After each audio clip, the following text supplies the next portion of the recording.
പക്ഷേ അദ്ദേഹം ചെയ്യേണ്ടത് കോൺഗ്രസിൻ്റെ ദേശീയ നേതാവ് എന്ന നിലയിൽ, സംഘടനയുടെ ഒരു ദേശീയ മുഖം എന്ന നിലയിൽ അദ്ദേഹം ഒരു പ്രശ്ന പരിഹാരത്തിനാണ് വരേണ്ടത്. ഇവിടെ ഒരു പ്രശ്നം ഉണ്ടാകുമ്പോൾ അത് പരിഹരിക്കുകയാണ്. അത് ഞാനാവാ എന്ന് പറയില്ല. ഇപ്പോൾ സാധാരണ ഇതിൽ രാഷ്ട്രീയത്തിൽ പറയും കൊടുക്കാനുള്ള ആളുകൾ തന്നെ അത് വാങ്ങി പോക്കറ്റിൽ വെക്കുക എന്ന് പറയുന്നത് പോലെയാണ്. ഇദ്ദേഹം കൊടുക്കാനും പിന്നെ ഈ അധികാരമായിരുന്നാലും ശരി, അവസരങ്ങളായിരുന്നാലും ശരി, അത് കൊടുക്കാൻ നിയോഗിക്കപ്പെട്ട ഒരാളാണ്. അദ്ദേഹം തന്നെ അത് എടുക്കുക എന്ന് പറയുന്നതിൽ ഒരു അനീതിയുണ്ട്. അപ്പോൾ അദ്ദേഹത്തിൻ്റെ, എനിക്ക് തോന്നുന്നത് അദ്ദേഹം ഒരു ക്ലെയിം വെക്കുകയാണ് എന്നുള്ളത്. ഇവിടെ ഞാൻ വിചാരിക്കുന്ന ഈ MLA-മാരുടെ കാര്യമാണ്. ഇപ്പോൾ അത് ഈ ലിസ്റ്റിനെ കുറിച്ച് പറഞ്ഞല്ലോ, ലിസ്റ്റ് പുറത്ത് പ്രദർശിപ്പിച്ചു. എത്ര പിന്നെ ഈ നിരീക്ഷകരുടെ ഒക്കെ ഒരു നിലവാരമാണ് നമ്മളതിൽ കാണുന്നത്. എങ്ങനെയാണ് ഈ പ്രക്രിയ എന്ന് പറയുന്നത് നമ്മൾ പറയുന്ന അത് ഈ പിന്നെ എന്താണ് മാർപ്പാപ്പയൊക്കെ തിരഞ്ഞെടുക്കാൻ പിന്നെ ലോകത്ത് നടക്കുന്ന പിന്നെ പ്രക്രിയകളുണ്ട്, കറുത്ത പുകയും വെളുത്ത പുകയും ഒക്കെ വരുന്ന പോലെ. അത്രയും വലിയ ഗഹനമായ, അത്രയും സങ്കീർണമായ പ്രക്രിയ എന്ന് നമ്മൾ പറയുന്നതിനെ ആകെ പൊളിച്ചു കളയാണ് ഈ ലിസ്റ്റ് ഇവിടെ മാധ്യമങ്ങൾക്ക് മുമ്പിൽ പ്രദർശിക്കപ്പെടുന്നത്. അതെങ്ങനെ സംഭവിച്ചു എന്ന് എനിക്കറിയില്ല. പക്ഷെ അങ്ങനെ സംഭവിക്കുന്നതിലൂടെ ഉണ്ടാവുന്നത് ഇവർ മഹത്തായ ഒരു പിന്നെ ജനാധിപത്യ പ്രക്രിയ, ഉൾപാർട്ടി ജനാധിപത്യത്തിൻ്റെ അല്ലെങ്കിൽ പിന്നെ മഹനീയ രൂപം, മാതൃക എന്നൊക്കെ പറയുന്ന സംഭവം ലളിതമായി അല്ലെങ്കിൽ അത് ഒരു പിന്നെ എന്താ പറയുക, ഒരു അശ്ലീലമായി മാറുകയാണ് ചെയ്യുന്നത്. ഇത്രയേ ഉള്ളൂ ഈ നിരീക്ഷകരുടെ ജാഗ്രത, അല്ലെങ്കിൽ ഇത്തരം കാര്യങ്ങളിൽ അവർ പുലർത്തുന്ന ഈ അവരുടെ ജാഗ്രത ഇത്രയേ ഉള്ളൂ എന്നാണ് വെളിപ്പെടുന്നത്.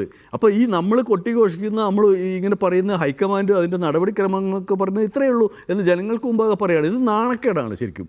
ഇത് നമ്മൾ നോക്കും, ഇവിടെ MLA-മാർ നമ്മൾ സാധാരണഗതിയിൽ പറയുന്ന ഒരു കാര്യം, ഒരു MLA തിരഞ്ഞെടുക്കപ്പെട്ട് കഴിഞ്ഞാൽ ആ നിയോജക മണ്ഡലത്തിൻ്റെ ആകെ പ്രതിനിധിയാണ്. അവിടെ വോട്ട് ചെയ്തവരുടെയും എതിരായി വോട്ട് ചെയ്തവരുടെയും വോട്ട് ചെയ്യാത്തവരുടെയും ഒക്കെ പ്രതിനിധിയാണ് എന്ന് പറയുന്ന ഒരു സങ്കല്പമുണ്ട്. അത് ഭരണഘടനാപരമായും സാങ്കേതികമായും ഒക്കെ ശരിയാണ്, ധാർമ്മികമായി ശരിയാണ്, രാഷ്ട്രീയമായി ശരിയാണ്. പക്ഷേ അതിനേക്കാൾ പ്രധാനം ആ MLA തിരഞ്ഞെടുത്ത ആളുകളോട് ഉത്തരവാദിത്വമില്ല ഈ MLA-മാർക്കൊക്കെ. ഇപ്പം ഞാനൊരു ഉദാഹരണം പറയും. ഇപ്പോൾ പിന്നെ സന്ദീപ് വാര്യർ ഏതാനും മാസങ്ങൾക്ക് മുമ്പ് പിന്നെ കോൺഗ്രസ്സിലേക്ക് കടന്നു വന്ന ഒരാളാണ്. അദ്ദേഹത്തിൻ്റെ പേരും KC വേണുഗോപാലിന് അനുകൂലമായി ടിക്ക് ചെയ്ത് രേഖപ്പെടുത്തിയത് നമ്മൾ കണ്ടു. അദ്ദേഹം എന്തു പറഞ്ഞു, അല്ലെങ്കിൽ അദ്ദേഹം പറഞ്ഞത് തന്നെയാണോ അതിൽ മാർക്ക് ചെയ്യപ്പെട്ടതൊന്നും നമുക്കറിയില്ല. നമ്മൾക്ക് അതിനെക്കുറിച്ച് ഒരു ഊഹാപോഹങ്ങളും പറയുന്നതിനുള്ള വസ്തുത നമ്മുടെ മുമ്പിലില്ല. ആ യാഥാർത്ഥ്യം അവിടെ ഇരിക്കുമ്പോൾ തന്നെ അദ്ദേഹം പറയേണ്ടത് എന്താണ്?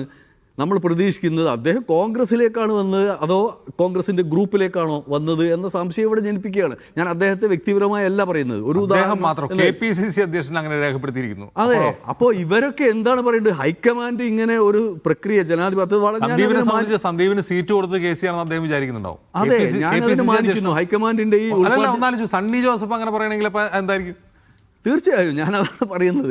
അപ്പോൾ ഈ ഒരു ജനാധിപത്യ, ഉൾപാർട്ടി ജനാധിപത്യ പ്രക്രിയ അതിനെ നമ്മൾ മാനിക്കേണ്ടതാണ്. കോൺഗ്രസ് മാത്രമാണ് കേരളത്തിൽ അത്തരത്തിലുള്ള ആഭ്യന്തര ജനാധിപത്യത്തെ അതിൻ്റെ പരമാവധി നിലവാരത്തിൽ കാണിക്കുന്ന, അല്ലെങ്കിൽ അതിൽ തർക്കങ്ങൾ ഏത് തരത്തിലേക്കും കൊണ്ടുപോകാൻ കഴിയുന്ന തരത്തിലുള്ള ഉൾപാർട്ടി ജനാധിപത്യം അതിനുണ്ട്, നമ്മളതിനെ മാനിക്കുകയാണ്. പക്ഷേ ഇവർ ചെയ്യേണ്ടിയിരുന്നത്, ഈ പ്രത്യേകിച്ച് കേരളത്തിൽ പുതുതായി തിരഞ്ഞെടുക്കപ്പെട്ട ഈ ഒരു തരംഗത്തിൻ്റെ ഭാഗമായി കേരളത്തിൽ തിരഞ്ഞെടുക്കപ്പെട്ട പിന്നെ ഈ 63 MLA-മാരിൽ 40 വയസ്സിന് താഴെയുള്ളവരാണ് മിക്കവാറും. 42 പേരുണ്ട് എന്നാണ് കണക്ക്. UDF-ലെ 42 MLA-മാർ 40 വയസ്സിന് താഴെയുള്ളവരാണ്. ഇവർ പോയി ഗ്രൂപ്പ് സമവാക്യത്തിൻ്റെ ഭാഗമായി നിൽക്കണോ അതോ ഹൈക്കമാൻഡിന് ഓപ്പണായി നിങ്ങൾ തീരുമാനിച്ചോളൂ എന്ന് പറയണോ? അതല്ലേ ചെയ്യേണ്ടിയിരുന്നത്. അത് ചെയ്യുന്നതിന് പകരം ഈ കോഴിക്കോട് നിന്നും വയനാട്ടിൽ നിന്നും പിന്നെ മലബാറിൽ നിന്നൊക്കെ തിരഞ്ഞെടുക്കപ്പെട്ട നമ്മൾ പ്രതീക്ഷയുടെ പ്രതീകങ്ങളായി പിന്നെ എന്താ പറയുക, നാളെയുടെ പിന്നെ പൊൻപുലരികൾ, വെള്ളി വെളിച്ചം എന്നൊക്കെ പറഞ്ഞ് പിന്നെ പ്രതീകവൽക്കരിക്കുന്ന ഈ മനുഷ്യർ പോയി ഗ്രൂപ്പ് സമവാക്യങ്ങളുടെ ഭാഗമാകുമ്പോൾ ഇവർക്ക് കിട്ടിയ മാൻഡേറ്റിനെ കുറിച്ച് ഇവരെന്താണ് മനസ്സിലാക്കുന്നത് എന്നതിനെക്കുറിച്ചല്ലേ നമുക്ക് സംശയം ഉണ്ടാകുന്നത്.